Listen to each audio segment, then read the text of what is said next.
Some of you are going to get this, and you might think it's dry skin, eczema, maybe a little athlete's foot, but it's not. It's actually sunburn. And yes, black people can get sunburn. Now, we may not get sunburn as quickly or as often as our white counterparts, but yes, we can and do get sunburn. Even I got it once. Yeah, you know, the silent screen queen herself has gotten sunburn. Let me tell you something. You want to avoid that mess because it hurts and it can last for days. But I'll tell y'all about that a little bit later on. So today joining us is board certified dermatologist Dr. Adeline Keekamp. She's been on the channel a bunch of times. She's also widely known as Brown Skin Derm on Instagram, TikTok, and here on YouTube. We're going to go over a couple of pictures of skin ailments on Skin of Color, and we're going to determine, is it sunburn or is it something else? Because sometimes things show up very differently on Skin of Color, and a misdiagnosis.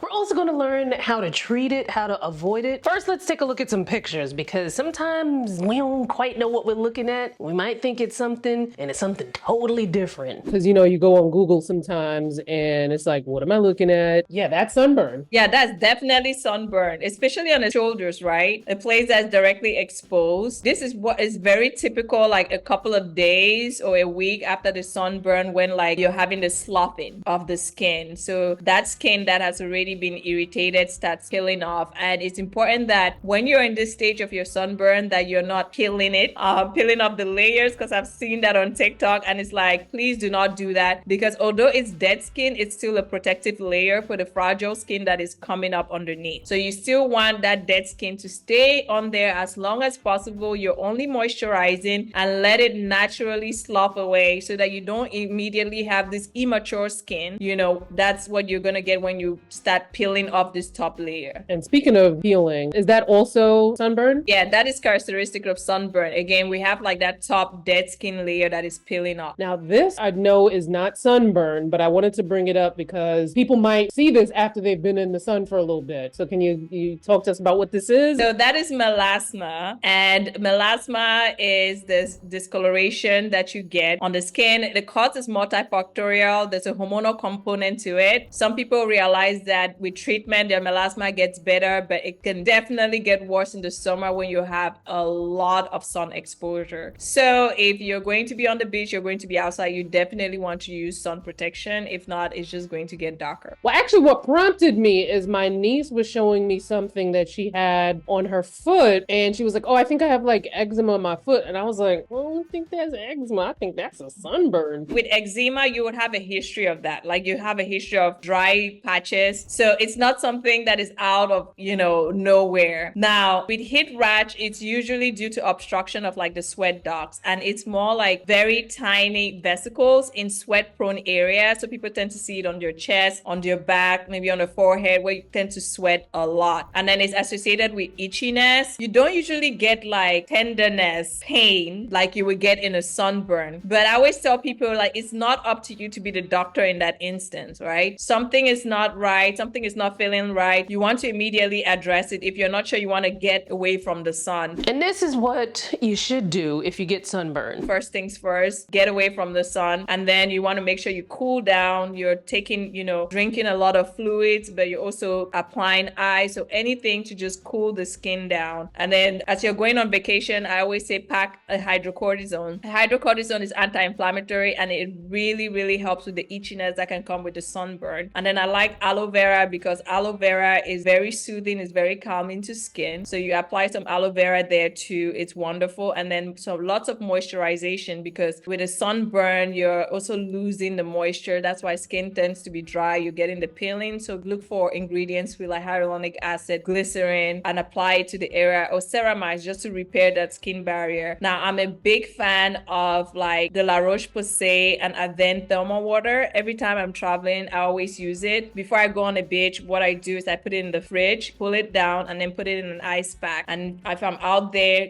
make sure I'm using water resistant sunscreen, but I also use it to spray just to cool down. And in case somebody gets a sunburn, it's a nice cooling spray to have. It always comes in handy. I have it in the back. But those are the kind of things you can think of. I would always say contact somebody, have somebody evaluated, make sure it's sunburn or heat rash or eczema. You don't have to be the detective, but those are kind of some of the symptoms that will cue me to one thing versus the other. Here's the thing, because we have higher melanin, right? When you're darker skin, you have a high melanin content, and that is great because it gives you a higher baseline protection against the sun. So we don't get sunburns as, to a higher degree as other people that are fair in complexion. However, because of that, when we're burning sometimes under the sun and our skin, doesn't get red to kind of indicate that something is going on, we tend to stay under the sun longer, and then we have like higher adverse effect, right? So some people be like, they only notice it the next day when it starts really, really hurting. But other times you notice that you get,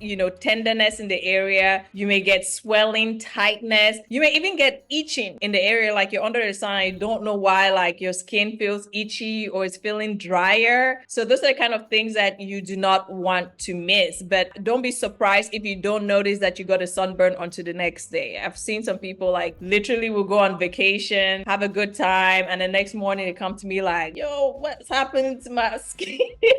So there's a trick. I actually, for this call, I wanted to show you this because it really, really is helpful. This UV spot, I don't know if you've seen them anywhere, Danielle, but like you put your sunscreen and then you put it almost looks like a pimple spot. But when you have like your SPF and you've worn it and it's gray, like you just immediately put it, it's going to be clear. And then by the 2-hour mark, or when like you're losing the effectiveness of the sunscreen, it's going to change to purple. And that's really a reminder that like you have to put your sun protection. So I like it for darker skin folks. I like it for lighter skin folks, because either way you're being told like, yo, something's about to go down.